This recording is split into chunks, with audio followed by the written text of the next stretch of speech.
Amigas, amigos, muy buenas noches. Estamos en Debate Público. En esta introducción que quiero hacer a nuestro debate de hoy, pues básicamente quiero referirme a este truco o sofisma periodístico y político que ha predominado en el país en los últimos 4 años, por mencionarlo de alguna manera. Los opositores a la Cuarta Transformación o quienes no han podido construir una plataforma alternativa al actual gobierno, partieron de una premisa que se ha vuelto una conclusión para ellos. La premisa es que el gobierno de Andrés Manuel López Obrador y su sucesora Claudia Sheinbaum son cómplices de los cárteles de la droga y por lo tanto son narcogobierno. El arte de la inferencia, de eso se trata. Justamente no importa si existan evidencias o pruebas sólidas. La hipótesis en sí misma en una inferencia es ya la conclusión. Y este tipo de trucos, una y otra vez los hemos visto en los últimos 4 años, por mencionar los más recientes, pero en esta última semana, esto volvió otra vez a explotar en las redes sociales, en las columnas de algunos comentaristas, en las estaciones de radio. La carta de Ismael El Mayo Zambada, difundida por su abogado, por su equipo jurídico, la carta que dejó en el consulado de Nueva York, en lugar de haber sido leída como lo que es una estrategia jurídica hacia Estados Unidos y una demanda hacia el gobierno de México, pues se transforma por el arte de la inferencia en una especie de prueba de que el Mayo Zambada está chantajeando al gobierno, de que está amenazando con colapsar las relaciones México-Estados Unidos y que la presidenta Claudia Sheinbaum lo va a defender porque hay vínculos con el cártel de Sinaloa y con la facción del Mayo Zambada. Para poder inferir esto, se han difundido y divulgado en estos últimos días, sobre todo en las redes sociales, algunas fotografías del equipo de abogados que contrató Frank Pérez, el abogado principal del Mayo Zambada, como el señor Juan Pablo Penilla. Y aquí vemos a Frank Pérez precisamente. Frank Pérez, que fue candidato del Partido Demócrata en 2014 al Distrito 32 de Texas, y que bueno, nadie dice que el Partido Demócrata en Estados Unidos sea un narcopartido por tener al defensor del Vicentillo, el hijo del Mayo Zambada, y al propio Mayo Zambada como sus clientes. Pero esto que en Estados Unidos es normal, porque todos los abogados pueden defender ya sea a delincuentes o a no delincuentes, en México se ha vuelto el arte de la inferencia.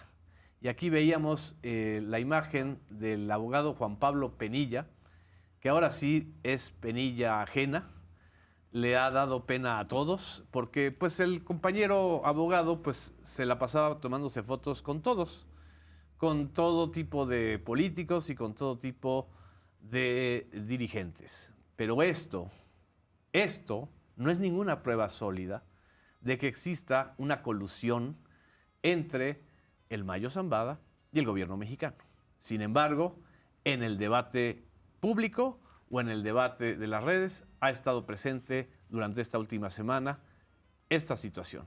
Y bueno, pues de esto queremos hablar justamente el día de hoy y para eso agradezco mucho la presencia del abogado especialista César Gutiérrez Priego. Muchas gracias, César.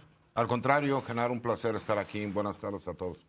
Que además nos acompañas con estos compañeros de los medios públicos, periodistas de los medios públicos, con Krishna Corona, jefe de información del Canal 14, que además es experto en temas de seguridad y de crimen organizado.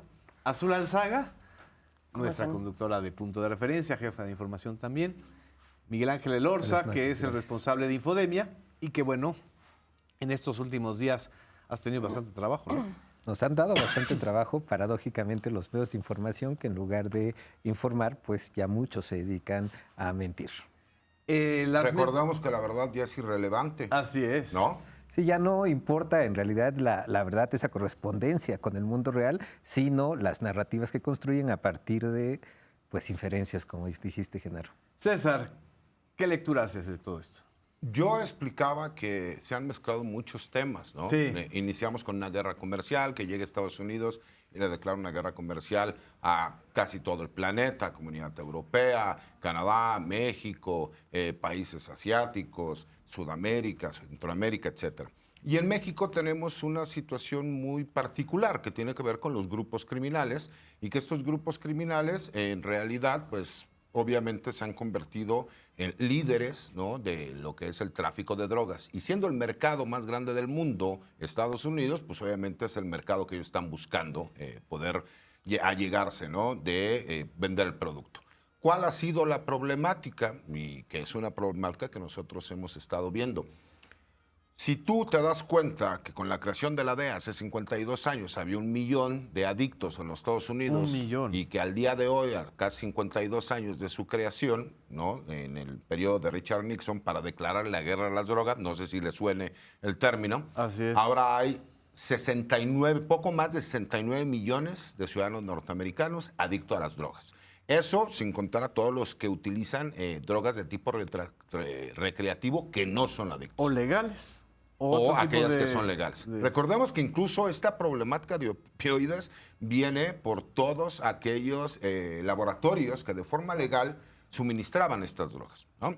Cuando nosotros vemos que incluso en Estados Unidos se arma un escándalo, hay demandas corporativas, etcétera, y se dan cuenta que ya tienen un alto índice de población que tienen problemas de este tipo de opioides, pues se abrió un mercado para, obviamente, los grupos criminales. Y es aprovechado por estos mismos. Y al principio, hay que entender, hay una diferencia que a veces los especialistas no hemos sabido explicar.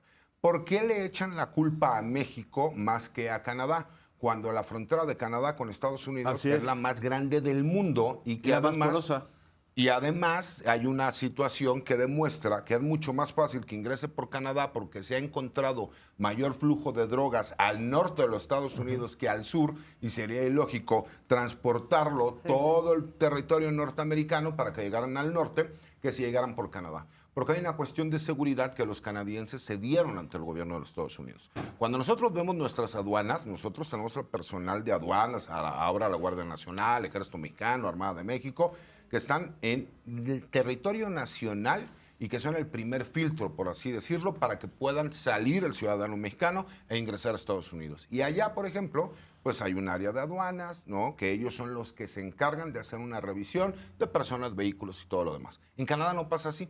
Canadá, todas las fronteras de Canadá son autoridades de Estados Unidos que están desde Canadá haciendo ese trámite. ¿Es el modelo canadiense el que pretende Estados Unidos para México? Exactamente, eso es lo que quieren imponernos. Quieren que nosotros cedamos soberanía en ese sentido para que sean las autoridades de ellos las que inicien con las revisiones. ¿Qué hemos visto en todos estos cambios?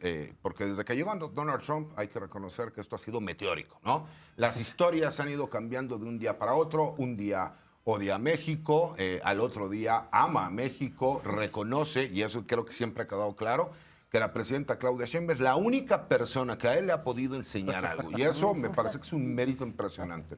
Y me parece que por eso vienen las campañas. A ver, cuando nosotros escuchamos incluso a el Parlamento Europeo salir y decir a los líderes de sus países, a ver, la forma de tratar con Donald Trump, ahí ya lo puso la presidenta de México. Tomen nota de qué es lo que está haciendo.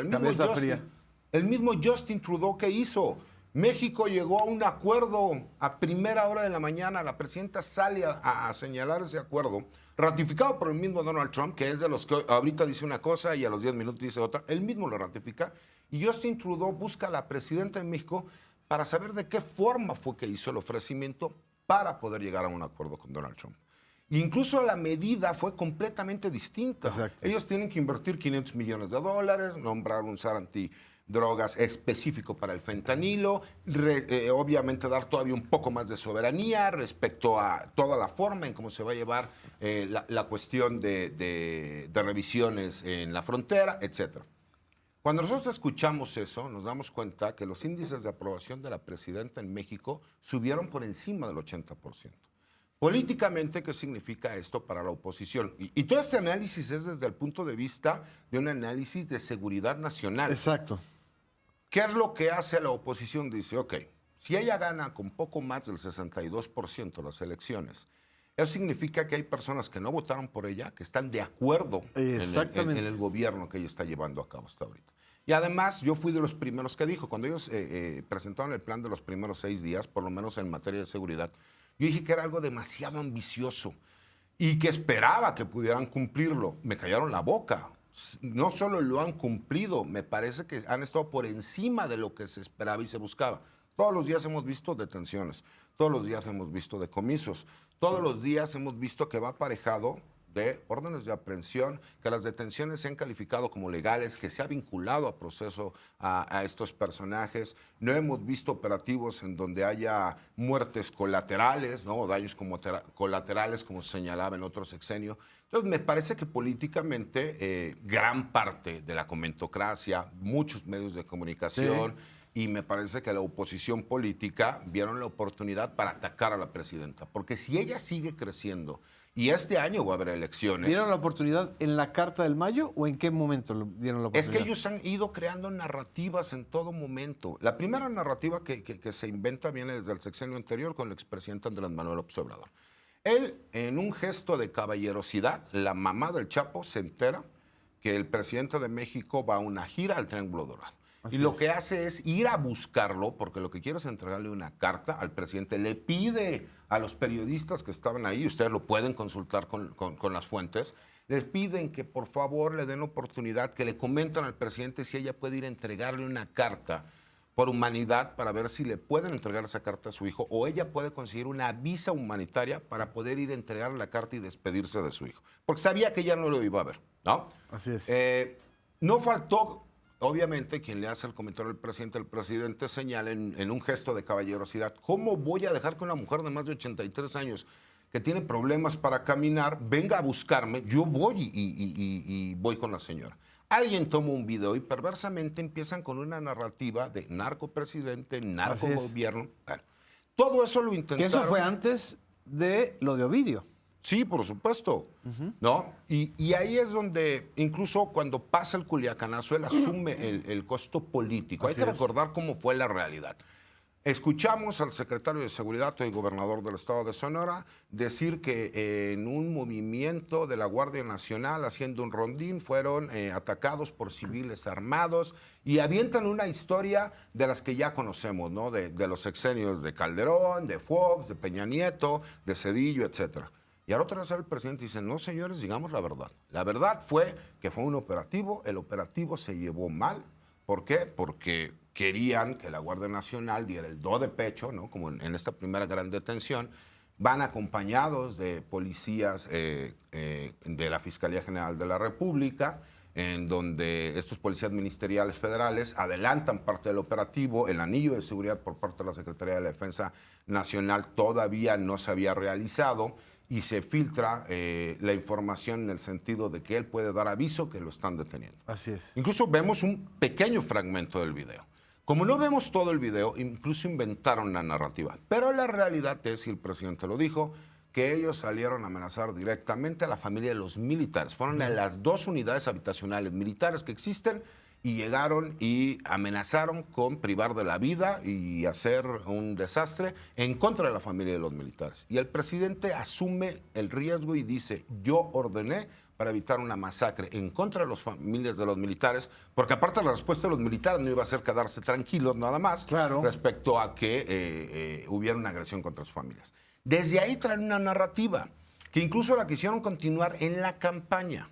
Claro. Y yo me pregunto, hay cosas que me parece que son de lógica. Dicen que la doctora Claudia Sheinbaum era la candidata oficial del señor presidente. ¿Cuál es el presupuesto del gobierno de México? No sé si ustedes tengan el dato, pero les gustan 250 mil millones de pesos. Y creo que me fui muy corto, ¿no? Sí. 250 mil millones de pesos. Okay. Casi 2 billones. El 10% serían 25 mil millones de pesos. no se gastaron 25,000 millones de pesos en todas las campañas. Con el 10% que el gobierno apoyara a su candidata, pues ¿qué necesidad hay de ir a andar buscando apoyo de grupos criminales? O sea, hay cosas que yo les digo, si vas a inventar Que además una manejaban mentira... una cantidad que era ridícula, ¿no? Sí. El supuesto financiamiento ahí. Es la parte que yo les decía, ¿no? Cuando dicen, es que le daba para los chicles. No, a ver, incluso el lavado de dinero, el hacer una acusación de ese estilo, tiene que ir de la mano de un beneficio de carácter económico. Claro. Y ahí es donde se tiene que ver. Pero como no pueden, entonces empiezan a crear narrativas. Incluso recordemos que a ella, Xochitl Gálvez, le dice la narcocandidata. Y ella termina siendo multada por esta situación cuando no hay una sola prueba.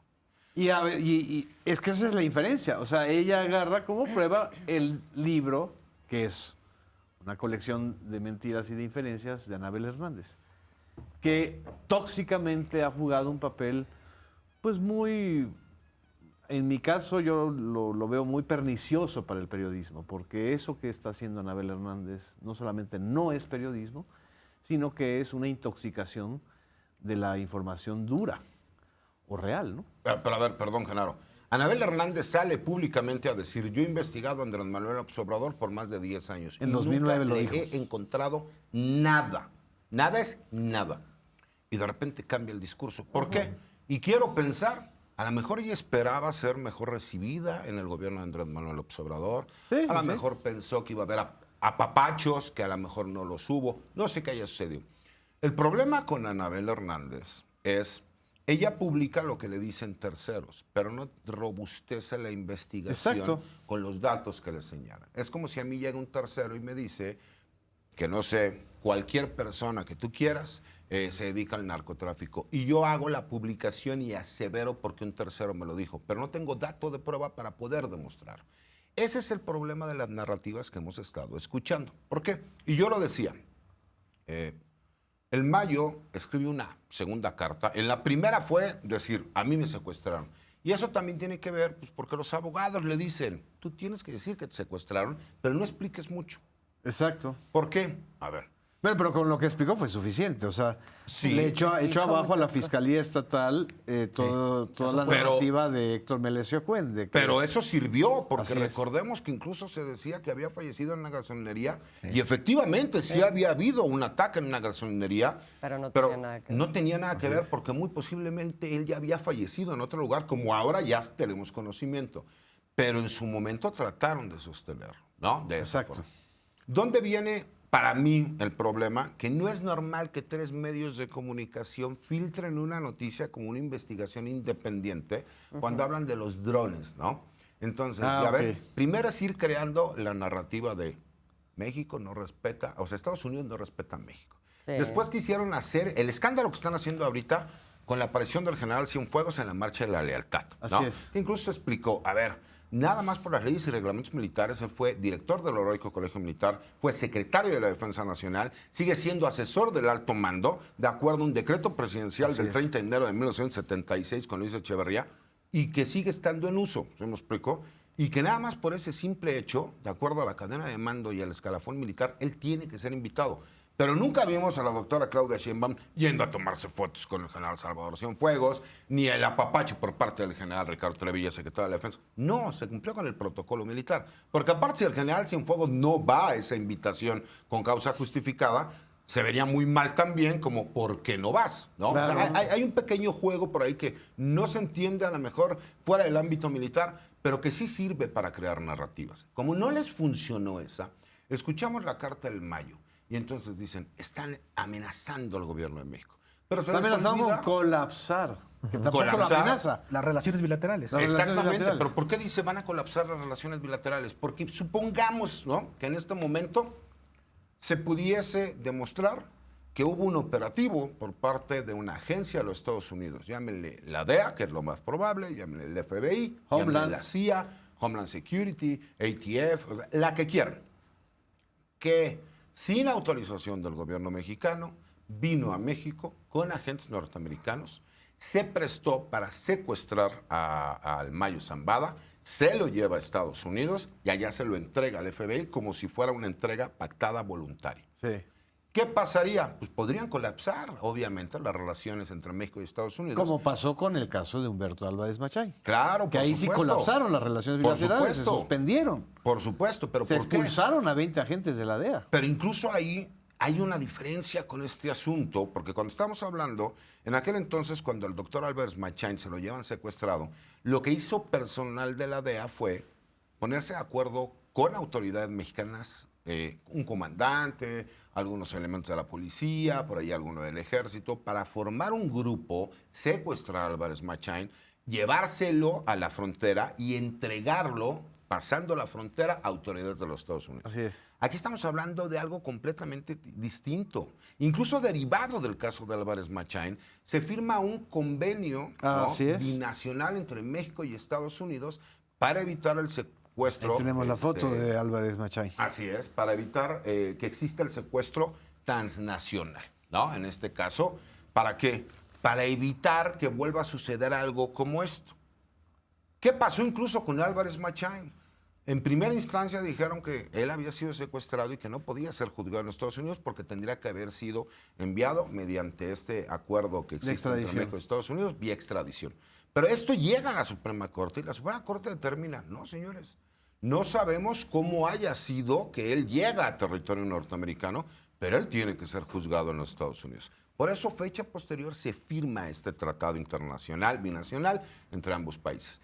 ¿Por qué lo menciona el abogado mexicano de Ismael Zambada, ¿no? Estos secuestros transfronterizos, ¿no?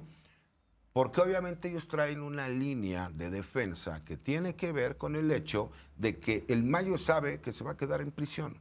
Pero también el Mayo sabe que no le conviene, pues, ser testigo protegido. Y por una cuestión muy sencilla.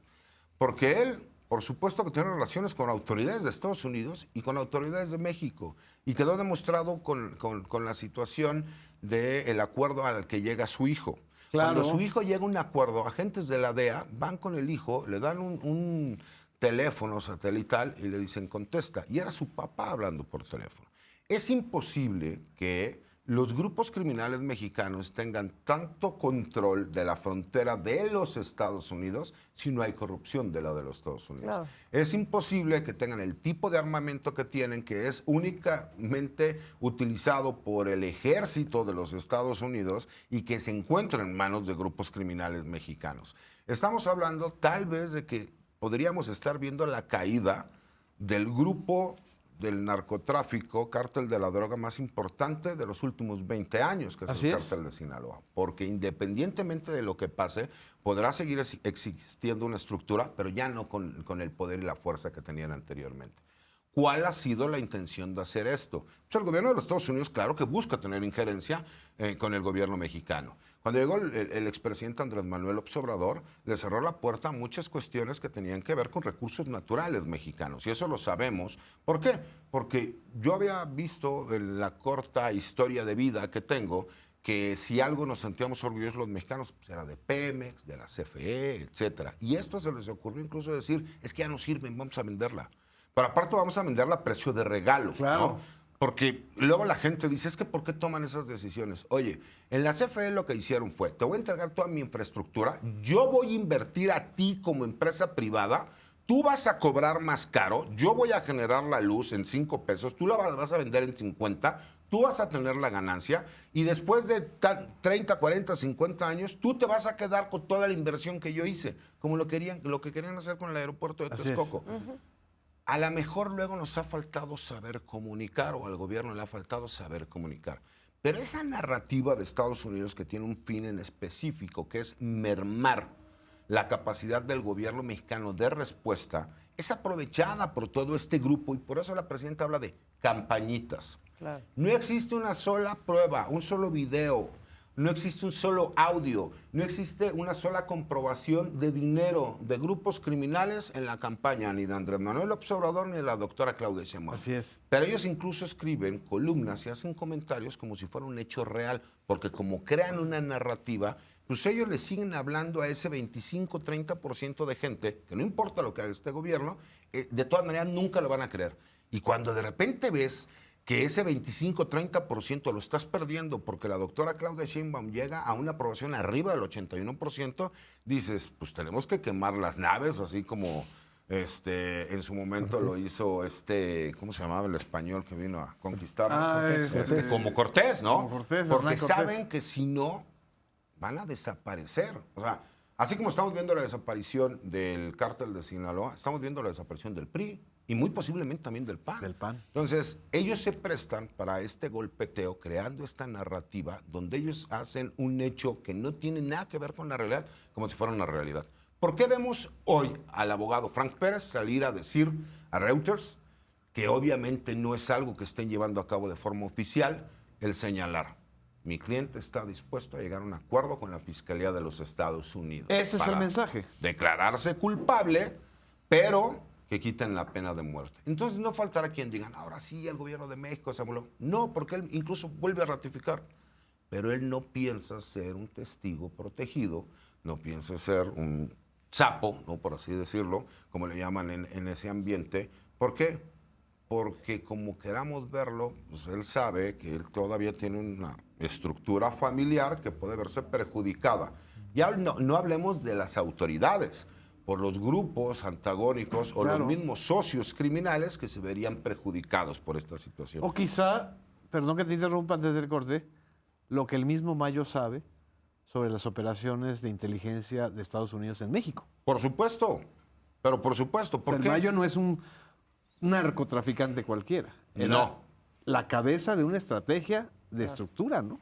Incluso cuando detienen a Joaquín Guzmán, al Chapo Guzmán, todo el mundo, recuérdenlo, ¿cuántos salieron a decir? Lo que pasa es que el verdadero jefe siempre fue el Mayo. Así ¿no? es. Así lo señalaron siempre. Y tan es así que hemos visto que lo que está pasando en Sinaloa ha tenido repercusiones en el mundo criminal a nivel mundial. Así ¿Qué es. pasó con el holandés? ¿Qué pasó con los movimientos que están llevando a cabo en Europa? O sea, la importancia de este grupo criminal es tan grande que ha tenido repercusiones en todos lados. ¿Por qué el holandés se le encuentra incluso una identificación de la DEA? ¿Trabajaba con la DEA? ¿Era agente de la DEA? Del grupo del Mayo. Eso me parece que es una pregunta que mucha gente no se ha hecho, pero que sí está ligado a cuál fue el trato con Joaquín Guzmán y cuál es el trato que hemos visto ahora con el Mayo. Porque a Joaquín Guzmán nunca se le dio la oportunidad de escribir esas cartas ni dar el revuelo que están dando. ¿Cuál es la intención de crear esta narrativa? Desde que él fue detenido, se inició un conflicto armado en el estado de Sinaloa entre las dos facciones más importantes de ese grupo y que ha tenido repercusiones en el mundo criminal a nivel mundial. ¿Cuál ha sido la intención de esto? ¿Por qué el abogado, y yo sé que muchos lo quieren interpretar como ellos quieran, pero la realidad es que él le está mandando un mensaje a las autoridades de Estados Unidos? Mira, te vas a llevar tal vez una de las victorias jurídicas más importantes de tu historia, nos vamos a declarar culpables de los 17 cargos, nada más quítame la pena de muerte de la mesa. Vamos a un corte.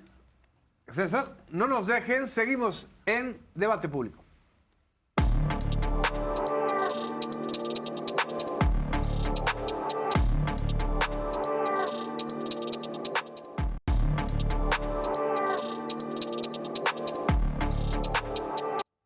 Continuamos en Debate Público, seguimos analizando el primer bloque con el abogado César Gutiérrez Priego. Nos ha dado una explicación muy amplia y muy puntual de esta secuencia de sucesos y de inferencias a la que hemos llegado ahora, justo con las cartas del Mayo. Krishna, desde tu punto de vista, ¿qué es lo que está moviéndose en el mundo criminal de Sinaloa y en la correlación con otros grupos? Bueno, pero antes de eso, de las inferencias. Sí. O sea, inferencias que nos quieren vender como casi dogmas como dogmas de fe. Dogmas de fe que no admiten cuestionamiento. Y ahí están, porque yo lo dije, porque a mí me lo dijeron, porque me dicen que lo vieron, y ahí están.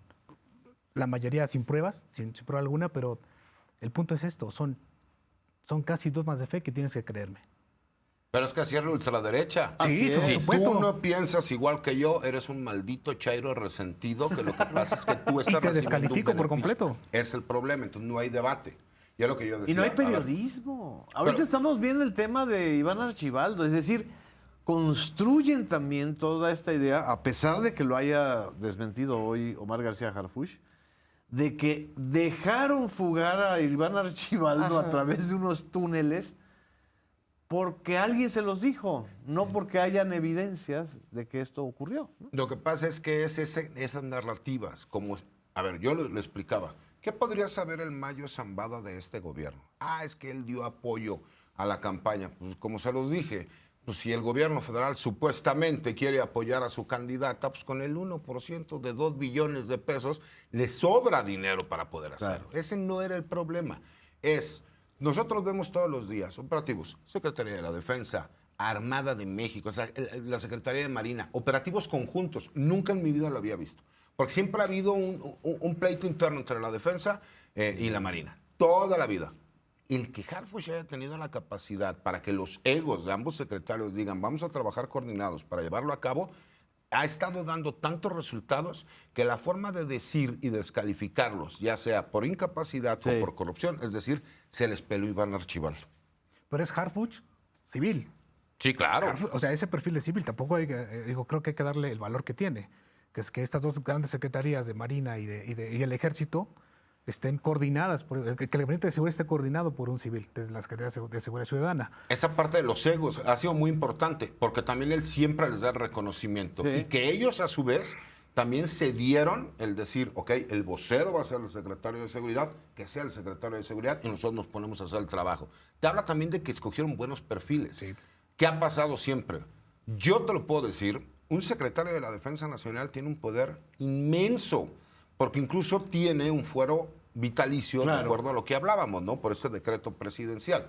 Cuando tú ves que el general Trevilla dice, nosotros nos vamos a poner a trabajar, cuando ves al almirante secretario decir, nosotros nos vamos a poner a trabajar, y el que sacó la rifa del tigre, para mí, que sigue, es Omar García Harfuch, porque todo lo que haga bien es su obligación, pero si algo puede salir mal, como lo tratan de venderlo de Iván Archibaldo, como decir, se les peló igual que el papá, lo primero que dices, wow, hijo de tigre pintito, y lo segundo, ¿lo dejaron escapar? ¿Cuál es el arreglo? O qué incapaces son, cómo se les fue a pelar, ¿no? Y luego este perfil de los operativos que hay, en Sinaloa. O sea, ¿qué sí hemos visto en las últimas semanas? Operativos a las dos facciones principales. O sea, sí estos perfiles del primer círculo de Iván Archibaldo, este señor El Pilli, este señor El Güero. El 200. Todos estos, el Jando, que es el piloto. O sea, sí han afectado principalmente el primer círculo de Iván Archibaldo, pero también han golpeado el primer círculo de los mayitos. Está Muy bien, los han desarticulado. El holandés, por ejemplo, al que matan acá en Atizapán. Que ya decíamos el otro día que traía su identificación de la DEA, ¿no? falsa, y la DEA no ha salido. Ahorita estábamos, antes de que cortáramos con el primer bloque, mencionaste a este personaje de origen holandés. ¿Es una pieza clave? Porque parece una fuga de información. No, claro que es una pieza clave. A ver, él era el máximo operador internacional en Europa y para la compra de precursores químicos, para poderlos manejar por Europa. En Países Bajos él tenía en Ámsterdam todos los muelles para poder hacer el movimiento tanto de armas como precursores, como todo lo demás. Él es el punto de entrada para Europa, pero incluso también él tenía el punto de entrada para África.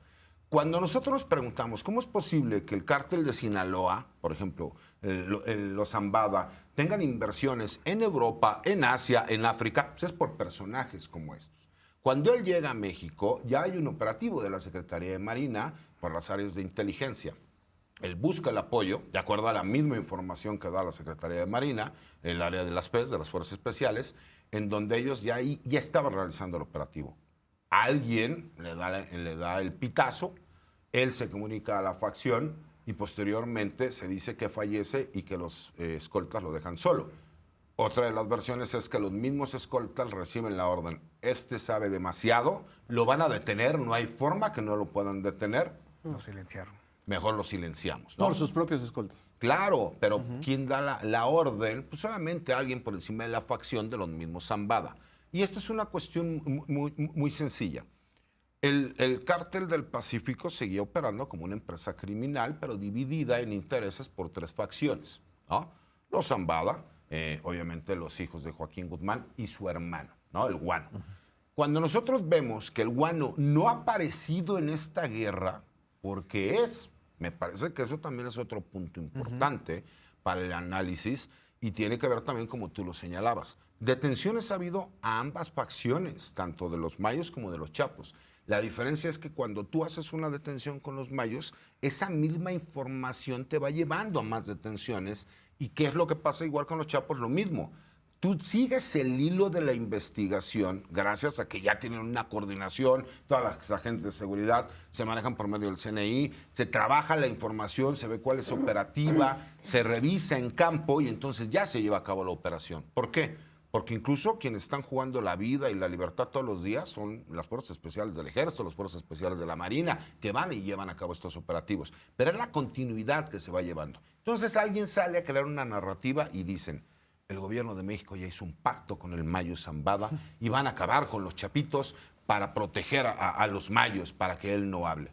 Todo tiene que ver con una narrativa de van a hablar. A ver, si el gobierno de México tuviera miedo que algún narcotraficante hablara, pues no hubieran extraditado al H3. Claro. El H3 lo acaban de extraditar hace unos días, acaba de llegar a una corte en los Estados Unidos, en donde recordemos que es el grupo de narcotraficantes que tenían que ver con Héctor Beltrán Leiva, el famoso H2, que operaban allá en Nayarit. Que quisieron vincular con el general. Con el general Salvador Cienfuegos. Exactamente. Si México tuviera el interés de que eso no se supiera, pues no lo hubiera extraditado. O no hubiera extraditado a Chapo Guzmán. Exactamente. O sea, hay ciertas cosas que me parecen muy ilógicas. Cuando dicen, me parece que el operativo que realiza Estados Unidos, por supuesto que contó con información interna. Sí. Eso nos queda completamente claro.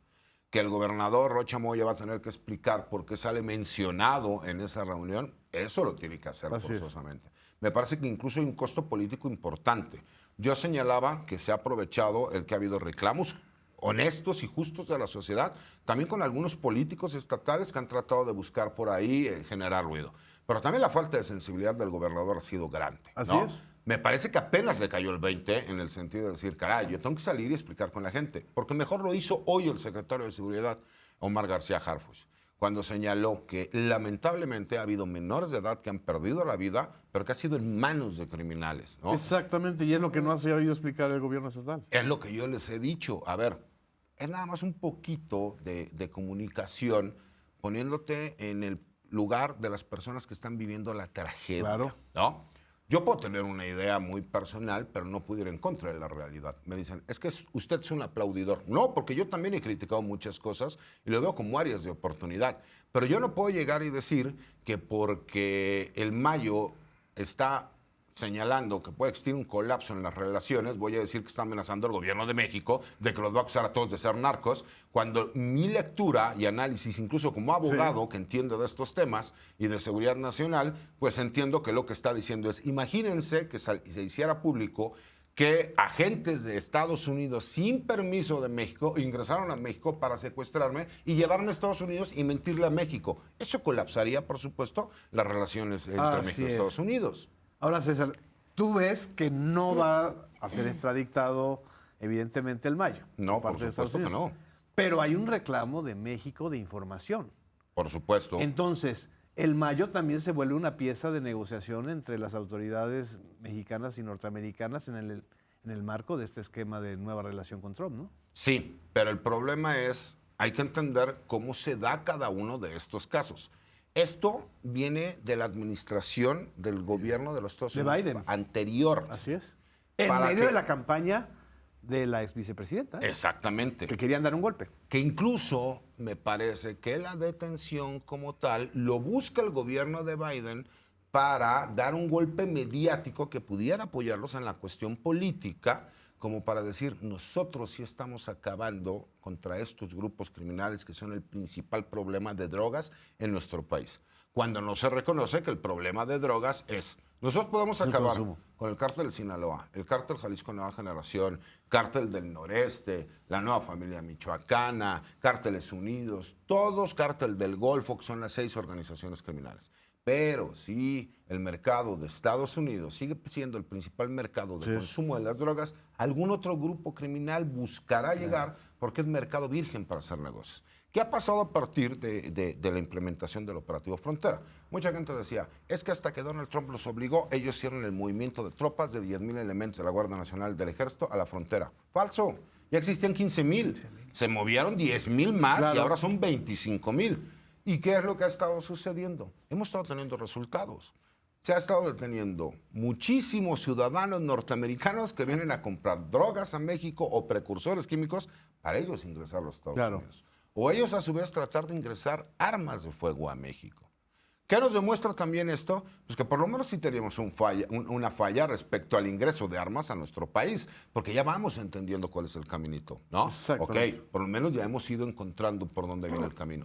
Pero cuando tú tienes esos datos que le dice Estados Unidos, oye, pues también tus ciudadanos son los del problema. Y ellos vuelven a decir lo mismo, los malos son los beaners, de wetbacks, de Mexicans, ¿no? O sea, el problema es mucho más fácil decir que nosotros somos los culpables cuando ellos saben que tienen un problema. Pero ya tuvo que admitir Trump, porque se lo enseñó la presidenta Claudia Sheinbaum, que él tiene que hacer una campaña contra las adicciones, ¿no? Por lo menos en el tema del fentanilo. Es decir, allá hay un salto cualitativo que nunca hizo el gobierno ni de Biden ni el primer periodo de Trump, ¿no? Pero por supuesto, el reconocer que tienen un problema sin importar quién lleve las drogas, ¿no? Porque siguen vendiendo drogas incluso legales. Lo que pasa es que ahora te cuesta más caro porque tiene que ser por medio de una receta médica. Entonces, todo ese gran mercado, ¿no? de adictos de clase baja, pues no lo puede comprar en el mercado legal. Tiene que comprarlo en el mercado ilegal. Entonces, cuando tienes esa problemática, pues nuevamente llegamos a la misma pregunta. Si la CIA, el FBI, la DEA, la ATF, todas las agencias que ustedes me digan de Estados Unidos son tan buenos para hacer su trabajo, ¿por qué no han acabado con la distribución de drogas en los Estados Unidos? Así es. Sí, totalmente. Azul. Porque sí, reconocen eso, pero no reconocen efectivamente que tienen toda una producción y una distribución dentro de Estados Unidos y muchos de sus ciudadanos están viniendo a México por estas drogas. Es decir, no es que los migrantes mexicanos, no es que los cárteles mexicanos estén atravesando a Estados Unidos, seguramente pasará, pero lo que más está sucediendo, y ahí hay números que han ido creciendo, es justamente que los norteamericanos, los estadounidenses, llegan desde Estados Unidos para poder pasar la droga.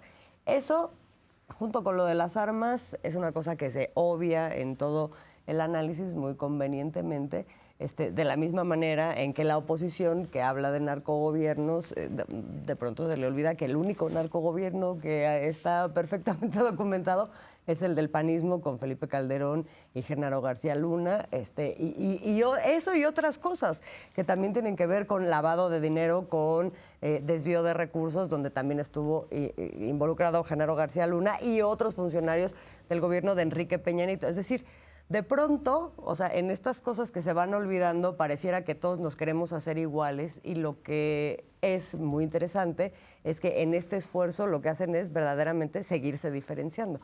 Porque una cosa, ahora que estabas comentando, de lo que se van agarrando, ¿no? O sea, que saludó a la mamá del Chapo, que quiere ver la extradición del Mayo Zambada.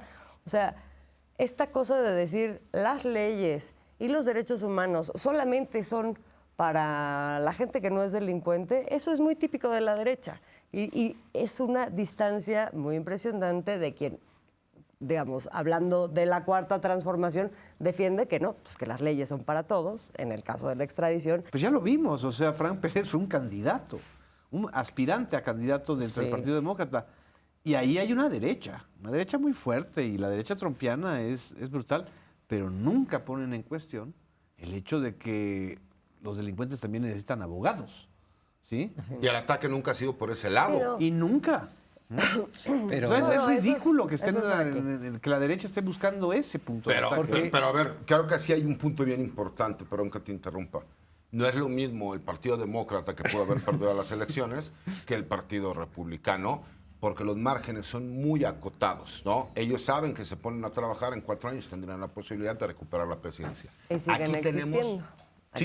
Aquí tenemos 2 partidos políticos que pueden desaparecer. Sí. ¿Ustedes creen que nos han perdido con los cárteles también? Claro, a ver, ¿ustedes creen por que eso la mayor apuesta es vamos a igualarnos todos, a ver si ahí sobrevivimos. Sí, a ver, es que es la relación, que sí tuvo un gobierno de México, el de Felipe Calderón, con Genaro García Luna, con el cártel de Sinaloa. Ahí sí y hay con una las relación. 2 facciones del cártel de Sinaloa. Exactamente. Entonces, ahí sí hay una relación en donde ahora el panismo en oposición intenta reflejarse y echar la mentira como descargo de lo que ellos se hicieron.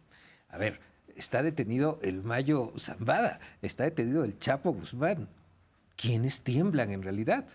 Los que tuvieron relación con el crimen organizado, los que fueron gobierno en ese entonces. Ya hay un exsecretario de Seguridad Pública detenido en Estados Unidos por narcotráfico. ¿Quiénes más puede haber? Los que tuvieron que ver en México y también en Estados Unidos, porque también las distintas agencias estuvieron trabajando con una y otra de las facciones. A ver, sí sabes que las dos personas, el civil más condecorado extranjero de los Estados Unidos por agencias norteamericanas es Genaro García Luna, y el militar extranjero más condecorado es el general Salvador Cienfuegos. También eso te habla de la hipocresía norteamericana, ¿no? Por supuesto, pero yo sigo señalando de acuerdo a lo que a mí me mencionan. Yo sigo pensando que la buena relación que ha tenido siempre el Ejército de México con el Ejército de los Estados Unidos tuvo mayor influencia para la repatriación del general Cienfuegos que el gobierno mexicano. Pero si fuéramos tan poderosos o el presidente López Obrador hubiera sido tan poderoso como para que nos manden al general Salvador Cienfuegos doblando las manos con Donald Trump, o sea, pues entonces él mismo podría hacer ahorita una llamada y nos regresan al Mayo. Exactamente, eso es lo que la inferencia no está viendo. Cuando revivieron el caso de Cienfuegos hace 2 semanas, porque supuestamente hubo un pacto secreto entre Andrés Manuel López Obrador y el primer gobierno de Donald Trump, lo que no están yendo a ver es el expediente. El expediente que le armaron a Cienfuegos es una vacilada. Bueno, yo lo dije, a ver, al general Cienfuegos se le puede acusar por muchas cosas. Yo que conozco bien el ámbito militar, hay muchas cosas por las cuales le podrías reclamar, acusar, señalar, lo que tú quieras. 2, vuelvo a lo mismo. ¿Cuál es el presupuesto de la Secretaría de la Defensa Nacional? ¿125 mil millones de pesos? Vete al 1%, son 1.250 millones de pesos. El 1%. Resulta que iba a andar... ¿Él se va a corromper por 10 millones de pesos con el H2? Iba a andar con narcotlapaleros, perdón por la palabra, haciendo chambas ahí como para los gastos personales. No tiene lógica en ningún aspecto. Y 2. Además era un chaparrito blanco. Y el general Cienfuegos es más alto que yo. Yo mido 1,84 m. Y el general Cienfuegos es como 10 centímetros más alto que yo. Yo soy moreno, él es más moreno que yo. Así es. Y resulta que era un chaparrito, gordito, chapeadito y de ojo verde. Por el amor de Dios. Entonces, no sé qué hubiera pasado si lo juzgan en Estados Unidos, porque ya sabes, la narrativa es, tenían otras pruebas. Pero lo que mandaron a México no alcanzaba ni para una amonestación pública. Yo publiqué que lo iban a detener antes de que lo detuvieran. Publiqué que lo iban a repatriar. Publiqué que lo iban a exonerar y publiqué que a los años lo iban a condecorar. Me dijeron, ¿pero por qué? Y les expliqué cada punto, ¿no? Porque lo que mandaron, no, o sea, incluso si hubieran mandado pruebas de veras, legalmente en México no hubieran tenido peso. ¿Por qué? Pues porque fueron obtenidas de forma ilegal. Pero aparte, con lo que mandaron hay más pruebas en contra de Osorio Chong, que sí dicen que se reunieron con él y que le dieron dinero. Contra Rubiel Ávila, que supuestamente señalan que los buscó porque querían que se fueran ellos y ser el grupo predominante en el Estado de México para acabar con la inseguridad. O sea, eso, ¿por qué no hubo un desglose? ¿O por qué no hubo una investigación para estos que son tan puristas, ¿no? Y me parece que hay otro punto que no analizamos porque tiene mucho que ver. El 80% del dinero proveniente de los grupos del crimen organizado se queda en los sistemas bursátiles de Estados Unidos. Exacto. ¿Por qué? Si nosotros analizamos el sistema bursátil de los Estados Unidos, ya pasó con Bank of America. Recordamos el escándalo que hubo. Ya hubo también problema con HSBC, el escándalo que hubo. Cuando ellos tienen la capacidad de que la mayoría del dinero se quede en los Estados Unidos, se blanquee, se utilice con diferentes herramientas ahora como criptomonedas, y que de repente todo ese dinero llegue limpiecito y que se pueda manejar por los sistemas bursátiles, pero quedándose en Estados Unidos, pues es otra ventaja que tienen ellos y que es una desventaja para el gobierno mexicano. Porque el gobierno mexicano puede ir en contra de los grupos criminales, pero ya vimos la estructura que tienen. Y para los que se espantan, ¿no? Porque ahora todo el mundo se quiere dar golpes de pecho, los abogados defensores de los criminales no son los mismos que están de la mano con ellos todos los días, asesorándolos en cuestiones legales para cometer los crímenes. Son dos cosas completamente distintas.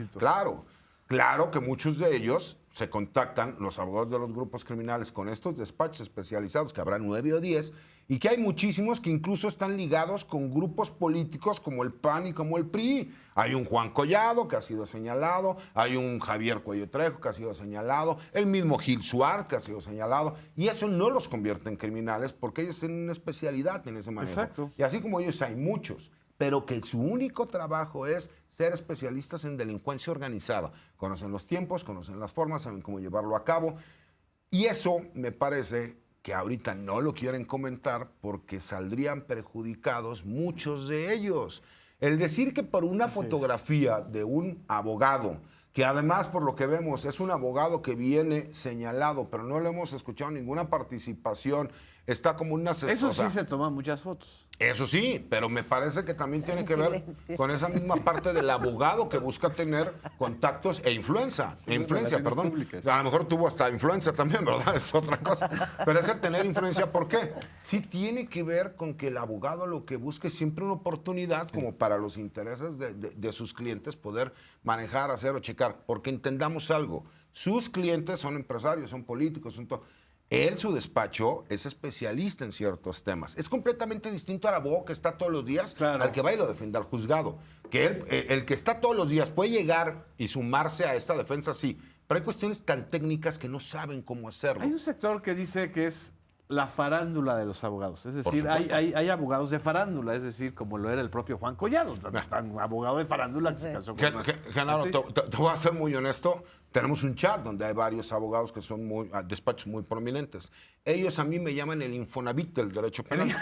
Así, porque me dicen que malbarato los servicios del derecho penal. Digo, bueno, pero es que ustedes tienen clientes que les pueden pagar lo que quieren. A mí me toca la viuda, la divorciada, el pensionado. Sí. Pues bueno, ni modo que lo dejes de apoyar porque no tienes recursos para pagarte las millonadas que cobran ellos. Pero es cierto que el mundo de la abogacía es un mundo del jet set, de la farándula. Sí, Y sí, que sí, les es cierto. encanta esta cosa, ¿no? Del mame de salir en algún evento, de que los premien en el Congreso. O sea, también este episodio, no sé qué opinas, Miguel, también este episodio describe mucho de lo descuidado que es el Congreso mexicano para dar doctorados honoris causa, reconocimientos, incluso los descuidados que son los gobiernos estatales para nombrar, como en el caso de Tamaulipas, un grupo de 100 asesores jurídicos en donde pues precisamente se te cuela todo, ¿no? Pero aparte son asesores jurídicos que no reciben un peso, que no tienen... son honorarios. Así es, son honorarios, ¿no? Que no con tienen honorarios, ningún son beneficio. honorarios. Sí, son Casi les mete honorarios. un grupo, ¿verdad? Y sí. lo hacen nada más por el gusto de apoyar y de hacer. Pero esa es la misma situación. No tiene ningún beneficio, pero es parte de la egoteca, ¿no? Yo tengo compañeros, yo cuando hago un currículum pongo licenciatura, maestría, doctorado, se acabó especialidad, ¿no? Así es. Yo veo que hacen unos currículums y diplomado en no sé qué y especialidad en no sé qué tanto, que casi por materia, y tú ves cosas así que dices, Claro. oye, pues mejor una fichita curricular, ¿no? Pero es parte de la egoteca del abogado. Sí, eso me queda Pero completamente este claro. descuido de los gobiernos o del Congreso para entregar un premio, además es muy divertido porque sale el PAN a atacar a Morena de que había sido Morena quien le entregó el premio a este abogado. Y resulta que no, que quien lo propone es una diputada panista. Luego la diputada panista sale a explicar que fue a propuesta de uno de sus De Nacho Mier. asistentes. Que ella fue el vehículo. Ella fue el vehículo. Pero a ver, la cuestión viene aquí incluso, ok. Por eso vamos a acusar de que es narcotraficante la diputada del PAN. Pues no, Claro que pero esa no. es la diferencia. A ver, no es lo mismo, y era la parte que yo señalaba. Francisco Javier Cabeza de Vaca, acusado, ¿no? En su momento incluso se solicitó una orden de aprehensión por la Fiscalía General de la República porque tenían datos de pruebas suficientes para haber solicitado una orden de aprehensión y un juez federal la concedió. Y recordemos que la Cámara de Diputados a nivel federal, que es la Cámara encargada, le quitan el fuero y inicia el juicio de procedencia. Pero las constituciones locales pues le dan un fuero constitucional de acuerdo a la constitución estatal. Y no hubo poder humano. Sí, lo ¿Qué quitaron. pasó con el fiscal del estado de Morelos, Uriel Carmona? ¿Qué pasó con el fiscal de Guanajuato? Edgar Beitia. ¿Qué pasó con el de Nayarit, ¿no? El famoso Diablo? Que aquí hay una duda que yo tengo y que es algo que yo quería comentarlo con ustedes. ¿No se han dado cuenta que, curiosamente, todos estos personajes que terminan estando ligados con narcotraficantes, muchos de ellos tienen la doble nacionalidad? Edgar Beitia tiene doble nacionalidad. Claro, Ah, y ok. Edgar Beitia ya se encuentra en libertad. Resulta que él iba a ser condenado a 20 años, pero él se convierte en testigo colaborador en el juicio contra el Chapo y el de Genaro García Luna, ¿no? Y es cuando él va y dice, pues sí, nosotros sí estábamos con otros narcos y a lo mejor nos ofrecían más de este lado, pero somos hombres o payasos. Lo dijo así en el juicio, de acuerdo a las crónicas, porque obviamente no estuve presente, ¿no? Y él se supone que iba a ser testigo colaborador en contra del general Salvador Cienfuegos. Así es. Él llega a un acuerdo de 10 años, pero resulta que en ese acuerdo le dan un nuevo acuerdo porque quedaron muy convencidos de su actuación en estos juicios y le ponen 5. Y después dicen, pues por buena conducta te lo dejamos en 4 años y unos meses.